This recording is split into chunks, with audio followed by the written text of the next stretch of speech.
बिस्मिल्लाहिर्रहमानिर्रहीम। अस्सलाम वालेकुम। आज हम 9th क्लास की बायोलॉजी का सेकेंड चैप्टर का हम टॉपिक देखेंगे, data organisation and data analysis. सबसे पहले हम देखते हैं कि डाटा क्या है। What is data? Any information such as names, dates और values made from observation and experimentation is called data. For example, आप 9th क्लास के स्टूडेंट्स हैं, आपसे मैं कहती हूँ कि आप जाओ, आप अपने जूनियर्स के पास जाओ 8th क्लास में। मुझे ये देखना है कि 8th क्लास के बच्चों की एज क्या है और उनकी हाइट क्या है। तो आप क्या करेंगे, आप जाकर एक पेज के ऊपर नंबरिंग देंगे 1 2 3 4, ठीक है, ऐसे करके आप नंबरिंग देंगे और आगे उनका नेम लिखेंगे, एज लिखेंगे और उनका हाइट लिखेंगे, ठीक है। तो आप क्या करेंगे, कॉलम्स में डाटा ले आएंगे, ठीक है। तो इस तरह से कोई भी इंफॉर्मेशन जो हमारे पास डेट्स में आए, किसी के नाम में आए या वैल्यूज की सूरत में आए, तो उसे हम कहेंगे डाटा। लेकिन ये डाटा जो है वो ऑब्जर्वेशन और एक्सपेरिमेंट की बेस पर होना चाहिए। अब ये डाटा तो हमारे पास आ गया, डाटा को हम ऑर्गेनाइज करेंगे। We will organise data very carefully. Data is organise to test the hypothesis. जब हम कोई भी हाइपोथेसिस बनाते हैं तो उसको टेस्ट करने के लिए हमें डाटा बनाना पड़ता है एक पूरे फॉर्मेट में।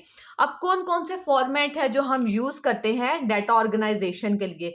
सबसे पहले हम ग्राफिक्स देखते हैं कि हम कोई भी डाटा उसको ग्राफिकल तरीके से ऑर्गेनाइज कर लेंगे, या फिर हम टेबल बनाएंगे। जैसे अभी मैंने आपको एग्जांपल दिया एज की, हाइट की, वेट की। उसके बाद हम फ्लो चार्ट बनाएंगे, जैसा पीछे आप पे एक पढ़ते आ रहे थे कि पहले हाइपोथेसिस आई, फिर उसके बाद रिडक्शन आई, फिर एक्सपेरिमेंटेशन आए। हाइपोथेसिस में कौन सी स्टेटमेंट आई, रिडक्शन में क्या स्टेटमेंट आई। तो ये सारी एक फ्लो चार्ट में आपका एक्सपेरिमेंट, आपकी बायोलॉजिकल प्रॉब्लम चल रही थी, तो इसे क्या कहेंगे, फ्लो चार्ट। हम फ्लो चार्ट में डाटा ऑर्गेनाइज कर रहे थे। उसके बाद हम मैप्स बना सकते हैं या फिर हम डायाग्राम्स बना सकते हैं अपने डाटा को ऑर्गेनाइज करने के लिए। तो बेसिकली डाटा ऑर्गेनाइजेशन बहुत ही इंपॉर्टेंट स्टेप है। इसमें आप अपना क्वालिटेटिव या क्वांटिटेटिव डाटा को ऑर्गेनाइज करते हो। इससे पता चलता है कि आपकी एक्सपेरिमेंट की क्वालिटी क्या है, ठीक है। नेक्स्ट हम देखते हैं डाटा एनालिसिस, कि डाटा को एनालाइज करने के लिए हम क्या करते हैं। फर्स्ट ऑफ ऑल हम इसकी डेफिनेशन देख लेते हैं। प्रूव और disprove a hypothesis by experimentation, यानी कि जब हम कोई भी डाटा एनालाइज करते हैं तो हमारे पास ये बात आ जाती है कि क्या जो हमने हाइपोथेसिस या एक्सपेरिमेंट्स किए थे, क्या वो इस डाटा को प्रूव करते हैं या नहीं। ये बहुत ही इम्पॉर्टेंट है कि हम किसी भी हाइपोथेसिस को प्रूव करें या उसको रिजेक्ट कर दें। तो ये हमारे पास इसकी बेसिकली इसकी डेफिनेशन हो गई। अब डाटा जो है, इसको एनालाइज करने के लिए हम स्टैटिस्टिकल टेक्निक्स अप्लाई करते हैं। पीछे स्टैटिस्टिकल एनालिसिस के बारे में मैंने आपको बताया था कि हम, जैसे हमने पढ़ी थी बायो मैथमेटिक्स के, हम बायोलॉजी को स्टडी करने के लिए मैथ के रूल्स को भी अप्लाई करते हैं, ताकि हमें पता चले कि जो भी हम लाइफ से रिलेटेड डाटा इकट्ठा कर रहे हैं उसको मैथ में अप्लाई करते हैं या मैथ के रूल्स को अप्लाई करते हैं। तो इससे हमें पता चल जाता है कि किस जगह पर कितने जानवर पाए जाते हैं, वो किस तरह से रहते हैं और उनमें उनकी क्वांटिटी, क्वालिटी, इस तरह से हमें डिफरेंट चीज़ों के बारे में पता चलता है ड्यू टू स्टैटिस्टिकल टेक्निक्स। अब हमारे पास स्टैटिस्टिकल टेक्निक्स जो बुक में गिवन है वो दो तरह की हैं। एक को हम कहते हैं रेशो और दूसरी को हम कहते हैं प्रोपोर्शन। अब रेशो क्या है? What is ratio? तनासुब, उर्दू में से कहते हैं तनासुब। इसकी डेफिनेशन देख लेते हैं। When a relation between two numbers, ये दो नंबर कोई भी हो सकते हैं, लाइक आप कह सकते हो A and B, ठीक है, X और Y। तो कोई भी दो नंबर्स के दरमियान जब रिलेशन को एक्सप्रेस किया जाता है in terms of quotient is called ratio. Quotient क्या होता है? कोशेंट किसको कहते हैं? कोशेंट कहते हैं इस साइन को, ठीक है। उसके बाद अब हम इसको एक्सप्रेस कैसे करेंगे? अगर हमारे पास जो रेशो है, रेशो को एक्सप्रेस करने के लिए हमारे पास बेसिकली ये एक कुछ साइंस होते हैं। इट में express bye A/B, A divided by B और A रेशो B। हमारे पास 3 साइन है, एक ये साइन, एक डिवाइड का साइन और एक रेशो का साइन।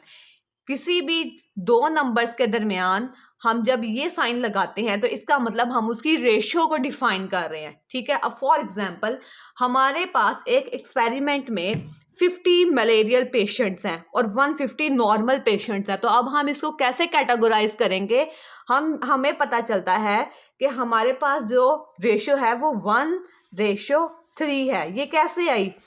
ये बेसिकली हमने क्या किया, 50 मलेरियल पेशेंट और 150 नॉर्मल पेशेंट।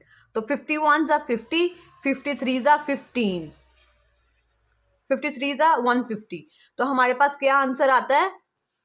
1/3। तो 1/3 को हम ऐसे लिख सकते हैं 1:3। हम इसको ऐसे भी लिख सकते हैं, हम इसको ऐसे भी लिख सकते हैं, ठीक है। तो ये हमारे पास एक रेशो आ गई। आगे देख लेते हैं प्रोपोर्शन हमारे पास क्या है। What is proportion? Join to equal ratios by sign of equality. Equality ये बराबर के निशान को कहते हैं। जब हम किसी भी दो रेशियोज के दरमियान इक्वालिटी का साइन डालते हैं तो उसे हम प्रोपोर्शन कहते हैं। For example A/B equals to B/C, ठीक है। अब इस इक्वल को हम डबल रेशियो में भी शो कर सकते हैं। आप ये लिख लें या फिर ये लिख लें, दोनों चीज़ें ठीक है।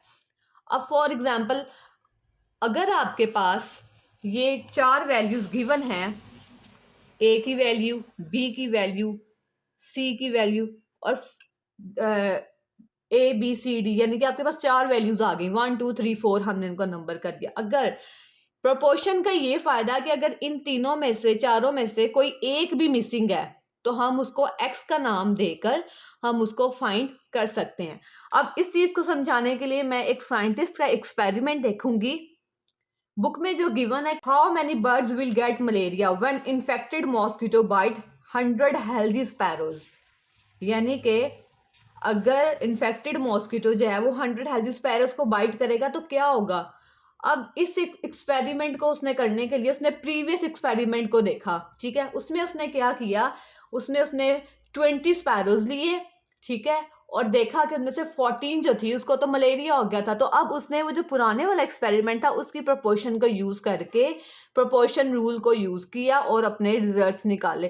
क्योंकि अगर आप देखो कि आपने कोई भी एक्सपेरिमेंट करना है तो उस एक्सपेरिमेंट में जितनी आप एक्सपेरिमेंटल जो ऑब्जेक्ट होगा, लाइक अगर आप स्पैरो पे कर रहे हो तो आप जितने कम स्पैरो लोगे उतना उस एक्सपेरिमेंट को करना, उसको हैंडल करना इजी हो जाएगा। अगर आप 100 स्पैरो लोगे तो आपको 100 स्पैरो को एनालाइज करना है, उनका डाटा कलेक्ट करना है, उनको देखना है, उनको सारा ऑब्जर्व करना है। तो ये टाइम टेकिंग है और मुश्किल भी है। जबकि अगर आप इसका कम नंबर लोगे, आप 20 नंबर ले रहे हो तो आपके लिए तो इजी हो जाएगा। तो अब हम इसमें क्या करते हैं, हम इसमें 2 रेशियोज बनाते हैं, ठीक है। फर्स्ट रेशियो और सेकंड रेशियो।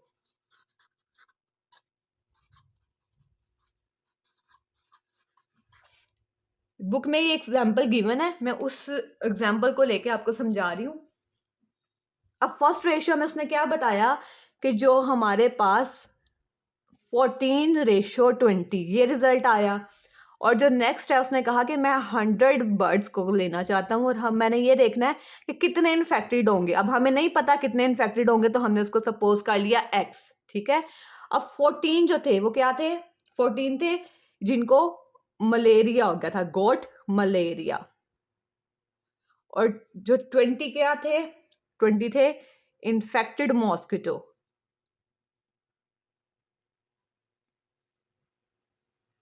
जबकि x जो है वो हमने यहाँ पे फाइंड करना है। क्या फाइंड करना है? हमने मलेरिया फाइंड करना है।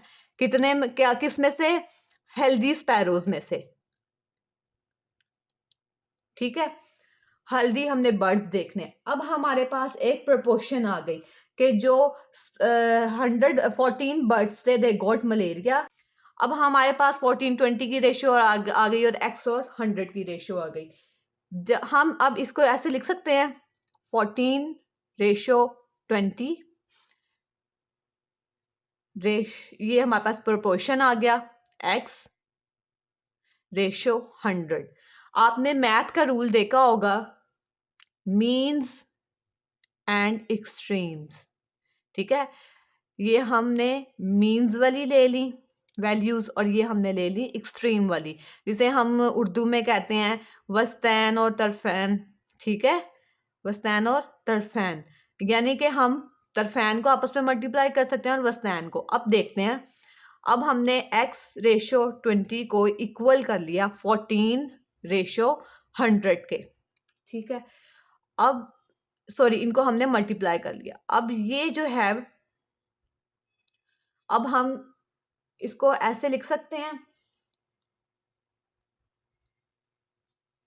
14 multiply by 100 equals to 1400 and it is 20x। अब बोथ साइड्स को हमने डिवाइड करना है 20 के साथ।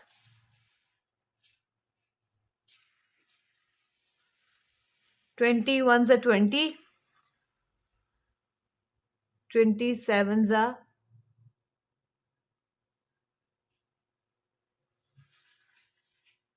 140 एंड 0।